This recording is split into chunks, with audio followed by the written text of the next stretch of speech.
Hi students, இப்போ நம்ம பார்க்கக்கூடிய ஒரு முக்கியமான கணக்கு பயிற்சி கணக்குகள்ல மூணாவது கணக்கு மின்காந்த தூண்டலும் மாறுதிசை மின்னோட்டம் என்கிற அலகுல இருந்து மூணாவது கணக்கு. இது ஒரு முக்கியமான கணக்கு, ரொம்ப சிம்பிளான ஒரு கணக்கு. என்னன்னு பார்ப்போம். ஒரு கம்பிச்சுருளின் தளத்திற்கு செங்குத்தாக பாயும் காந்த பாயம் நேரத்தின் சார்பாக உள்ளது. அது 5v = காந்த பாயத்துக்கான letter 5v = 2tq plus 4t² plus 8t plus 8 weber ஆகும். வெபர் என்கிறது காந்த பாயத்தினுடைய அலகு. கம்பிச்சுருளின் மின்தடை 5 ஓம் எனில் t = 3 செகண்ட் நேரத்தில் கம்பிச்சுருள் வழியே தூண்டப்பட்ட மின்னோட்டத்தை கணக்கிடுக. தூண்டப்பட்ட மின்னோட்டம் பொதுவா ஓமின் விதிப்படி ஃபார்முலா எப்படி எழுதுவோம்? v = IR எழுதிங்க. இதுல இருந்து I = அங்க வச்சீங்கன்னா r இங்க வரும்போது v/r. இங்க பாத்தீங்கன்னா கேக்குறது தூண்டப்பட்ட மின்னோட்டம். தூண்டப்பட்ட மின்னோட்டத்துக்கு லெட்டர் ஸ்மால் i. அதே மாதிரி தூண்டப்பட்ட மின்னோட்டம் அந்த சுற்றுல இருந்துச்சுன்னா கண்டிப்பா அங்க தூண்டப்பட்ட மின்னியக்கு விசை, மின்னழுத்தம் தான் தூண்டப்பட்ட மின்னியக்கு விசை அப்படின்னு சொல்லுவோம். அதுக்கு என்ன லெட்டர்? வோல்ட் பல சைன் போர்டு. ஏன்னா ரெண்டுனுடைய அளவும் வோல்ட் தான். இப்படி ஃபார்முலா மாறும். இப்ப இதுல ஐ கேக்குறாங்க, ஆர் கொடுத்திருக்கிறாங்க மின்தடை, சை கண்டுபிடிச்சாதான் இதுல பிரதியிட முடியும். கரெக்டா? சை அதாவது மின்னியக்கு விசையினுடைய ஃபார்முலா = n மதிப்புல d∅b/dt. மீதி எல்லாம் கொடுத்திருக்காங்க. அப்ப முதல்ல இதை கண்டுபிடிக்கணும், அதுக்கப்புறம் இதுல பிரதியிடணும். சரியா? முதல்ல தகவல் எழுதிடுவோம். தகவல்ல என்னென்ன கொடுத்திருக்காங்க? ஃபர்ஸ்ட் காந்த பாயம், அதுக்கான சமன்பாடு ஈக்குவேஷன் கொடுத்திருக்காங்க. 5b = 2tq plus 4t² plus 8t plus 8 weber. அப்புறம் நேரம் கொடுத்திருக்காங்க. t = 3 வினாடி 3 செகண்ட். அப்புறம் மின்தடை r = 5 ஓம் கொடுத்திருக்காங்க. சரியா? அப்புறம் தூண்டப்பட்ட மின்னோட்டம் ஸ்மால் i = ? இனி நம்ம தீர்வுல முதல்ல என்ன கண்டுபிடிக்கணும்?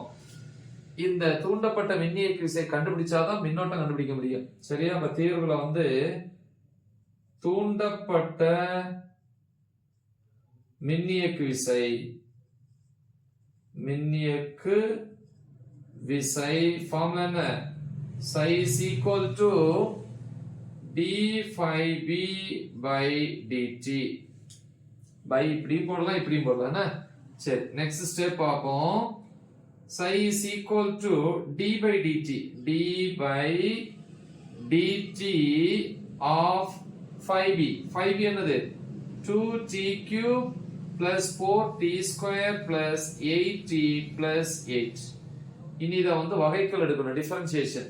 இதை உள்ள கொண்டு போனீங்கன்னா இது இங்க போகும்போது 2ங்கிறது மாறல, வெளியே எடுத்துடலாம்.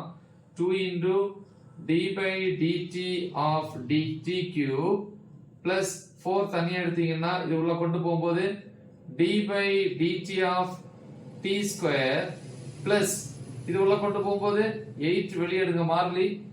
d/dt of t plus 8 into அதாவது 8 ஓட டிஃபரன்சியேஷன் என்னது? 0.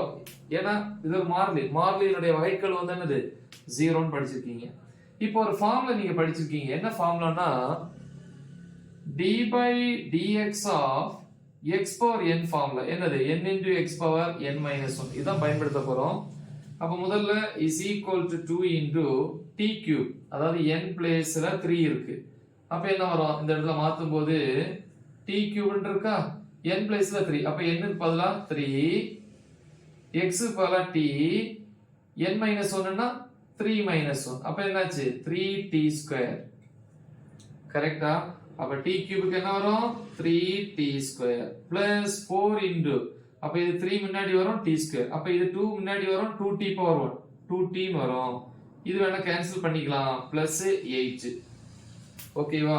அப்ப EMF psi = 2 into 3 6t² plus 4 into 2 8t plus 8. இது நேரம் கொடுத்திருக்காங்க. என்னது? t = 3 second. அப்ப இது வேணா ஒண்ணு வச்சுக்கலாமா? எஸ், நமக்கு தெரியும் என்னது அப்படின்னா கொடுத்திருக்காங்க. என்னது? t = 3 செகண்ட் எனில் இப்படி இருந்துச்சுன்னா psi is equal to 6 into டைமுக்கு வந்து 3 போட்டா 3 ஸ்கொயர் பிளஸ் 8 into t க்கு வந்து 3 போட்டா பிளஸ் 8. ஓகேவா? இப்ப இதை அழிச்சுக்கலாமா?